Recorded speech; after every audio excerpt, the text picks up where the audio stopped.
क्या आप जानते हैं पाकिस्तान की मांग पहली बार किस मंच से उठी थी? तो इसका जवाब है मुस्लिम लीग। और आज हम बात करने वाले हैं मुस्लिम लीग के बहुत ही बेहतरीन जो कि कॉन्सेप्ट के बारे में, जो भी चीज़ें हैं यहाँ पे आपको जानने को मिलेगा। और इनसे भर भर के क्वेश्चन आपके पेपर में पूछे जाते हैं, तो ध्यान से इस वीडियो को एंड तक देखिए। क्योंकि 1906 में बनी एक पार्टी जिसने 1947 में पूरे उपमहाद्वीप का एक नक्शा बदल दिया था, वह मुस्लिम लीग। भारतीय इतिहास में अगर किसी एक राजनीतिक दल ने देश की दिशा बदल दी तो वो है आपका मुस्लिम लीग। इसलिए आज का ये टॉपिक बहुत ज़्यादा इंपॉर्टेंट हो जाता है। तो चलिए फिर स्टार्ट करते हैं। देखिए, इसमें जो भी चीज़ें बताऊंगा उसको ध्यान से आप एंड तक समझना, क्योंकि जो भी क्वेश्चन होंगे वो आपका इसी में से देखने को मिलता है। तो स्टार्ट करते हैं। सबसे पहला प्रश्न आपसे पूछा था कि मुस्लिम लीग जो है इसका गठन कब हुआ था। तो पहला चीज़ आपको याद रखना है कि 1906 में इस पार्टी का गठन होता है। ठीक है, ऑल इंडिया मुस्लिम लीग का गठन 1906 में होता है। कहाँ पर होता है? तो इसको भी याद रखिए कि ये ढाका में इसका गठन किया जाता है। ठीक है, कहाँ पर? तो ढाका में इसका गठन किया जाता है। आगा खां के द्वारा ये गठन होता है। तो ये 2 पॉइंट याद रखना है। पहली बात वीवीआई रहेगा, राइट। 1906 में ढाका में मुस्लिम लीग बनाने का जो प्रस्ताव रखा गया था वो नवाब सलीमुल्लाह के द्वारा रखा गया था। ये अपने आप में महत्वपूर्ण पॉइंट बन जाता है, राइट। यानी एक ऐसा संगठन, एक मांग और एक ऐतिहासिक फैसला था जिसमें मुस्लिम लीग की कहानी यहाँ से शुरू होती है, राइट। तो स्टार्ट करते हैं। इसके बाद देखेंगे कि 1908 में मुस्लिम लीग एक शाखा लंदन में किसकी अध्यक्षता में स्थापित की गई थी? तो आमिर अली की अध्यक्षता में मुस्लिम लीग की एक जो कि शाखा स्थापित की गई थी। कहाँ पर? लंदन में। काफ़ी लोग कह रहे थे कि जो आपका नोट्स है वो 1 लाइनर फॉर्मेट में बनाया करिए ताकि आपको क्वेश्चंस मतलब समझने में आसानी हो। तो मैं कोशिश अब वही कर रहा हूँ कि 1 लाइनर फॉर्म में आपको क्वेश्चंस भी समझ में आ जाएगा और उसके जो कॉन्सेप्ट होंगे वो आप समझ पाएंगे, राइट। ये जो पिक्चर आप देख पा रहे हैं ये 1906 की पिक्चर है, जब इस पार्टी का गठन किया जा रहा था। ठीक है, अब देखिए पृथक निर्वाचक मंडल की अगर हम बात करें तो आपको पता होगा कि पार्लियामेंट सुधार जो 1909 का अधिनियम है, पार्लियामेंट सुधार अधिनियम, तो उसमें पृथक निर्वाचक मंडल की बात की गई थी और इसे माना भी गया था। तो ये पॉइंट इंपॉर्टेंट है, पार्लियामेंट सुधार अधिनियम 1906, राइट। मुस्लिम लीग और कांग्रेस के बीच जो लखनऊ समझौता होता है वो भी इंपॉर्टेंट रहेगा। 1916 का लखनऊ समझौता, जैसा कि हम जानते हैं कि 1907 में जब सूरत अधिवेशन हुआ था तो वहाँ पर नरम दल गरम दल का विभाजन भी हुआ था। ये पॉइंट एक इम्पॉर्टेंट है। और लखनऊ समझौता में वो दोनों एक मिलते भी हैं, तो वो हम दोनों एक से जोड़ते हैं। लेकिन लखनऊ समझौता 1916 के अंतर्गत मुस्लिम लीग का जो नेतृत्व कर रहे थे वो मोहम्मद अली जिन्ना थे। ये पॉइंट याद रखेंगे। अब यहाँ पे एक पॉइंट है कि लखनऊ समझौता का जो उद्देश्य था, तो इसमें क्या था कि ब्रिटिश सरकार के खिलाफ भारतीयों को एकजुट करना और संवैधानिक सुधारों का संयुक्त रूप से मांग रखना था, राइट। तो ये पॉइंट याद रखना है। नेक्स्ट क्या था कि मोहम्मद अली जिन्ना ने 14 सूत्री कब पेश किया था? 14 सूत्र यानी मुस्लिम हितों की एक मांग थी। ये 14 सूत्र जो है कह सकते हो कि उनका एक मांग था। ये 1929 में पेश हुआ था। ये पॉइंट इंपॉर्टेंट रहेगा। नेहरू की रिपोर्ट में ये विरोध में हुआ था। नेहरू रिपोर्ट के विरोध में ये पेश किया गया था 14 सूत्री मांग।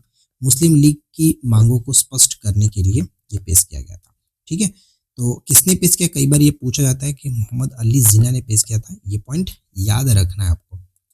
ठीक है, नेक्स्ट प्रश्न आप देखते होंगे हमेशा मिलता है कि हिंदू मुस्लिम एकता का राजदूत के रूप में किसे जानते हैं? तो हिंदू मुस्लिम एकता का राजदूत मोहम्मद अली जिन्ना को जाना जाता है। और ये बात किसने कहा था? तो सरोजनी नायडू जी ने कहा था। सरोजनी नायडू।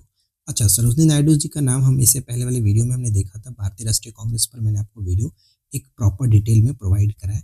अगर आपने नहीं देखा तो फिर आप देख ही क्या रहे हो यार। हमारे चैनल पे सब चीज़ प्रोवाइड कराई जा रही है जो आपके पेपर में डेफिनेटली पूछा जाएगा। और आप वही चीज़ मिस करोगे तो फिर कैसे आप ये उम्मीद रखते हो कि आप एग्ज़ाम में अच्छा स्कोर करके आओगे?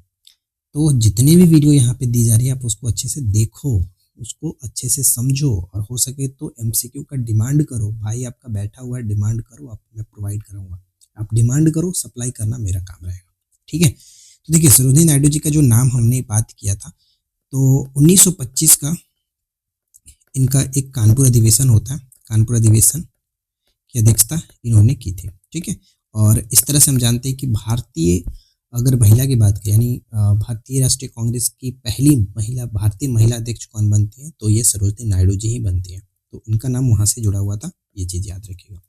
अब देखिए सर्वप्रथम पाकिस्तान शब्द का जो जिक्र हुआ वो हमें देखने को मिलता है चौधरी रहमत अली के द्वारा। चौधरी रहमत अली ने सर्वप्रथम पाकिस्तान शब्द दिया था। ठीक है। मुस्लिम लीग ने 1930 के इलाहाबाद अधिवेशन में द्विराष्ट्र सिद्धांत की नींव रखने की नींव किसने रखी थी? तो सर मोहम्मद इकबाल ने रखा था। ये पीडीएफ जो है वो हमारे एप्लीकेशन पर जो हिस्ट्री का कोर्स लॉन्च हुआ है उसमें भी देखने को मिलेगा। साथ ही साथ बिहार एसएससी का जो अगर आपने बैच लिया हुआ उसमें मिलेगा, बिहार एसआई का बैच अगर आपने लिया तो उसमें भी मिल जाएगा। मतलब हर जगह मैंने अपडेट कर दिया है, तो जिस कोर्स में आप ज्वाइन किए हो वहाँ से जाकर के ले सकते हो, देख सकते हो, पढ़ सकते हो। डाउनलोड करना है कर लीजिए, प्रिंट आउट कराना है कर लीजिए, जो करना है करते रहिए, लेकिन पढ़िए। नेक्स्ट क्या कह रहा है? 1927 के चुनावों के बाद मुस्लिम लीग ने कांग्रेस द्वारा सरकारों के इस्तीफे पर कौन सा दिन मनाया था? ध्यान दीजिए कि 1937 का जब चुनाव हुआ उस वक्त चुनाव के बाद मुस्लिम लीग ने कांग्रेस द्वारा सब सरकार के इस्तीफा दे रहे थे, तो उस मुस्लिम लीग ने एक दिवस मनाया था जिसे हम लोग जानते हैं मुक्ति दिवस के नाम से। ठीक है, मुक्ति दिवस के नाम से इसको जाना जाता है। और इन्होंने कब मनाया था? 22 दिसंबर 1939 को मुक्ति दिवस के रूप में मनाया जाता। डिलीवरेंस डे के नाम से इसको जाना जाता है, याद रखिएगा।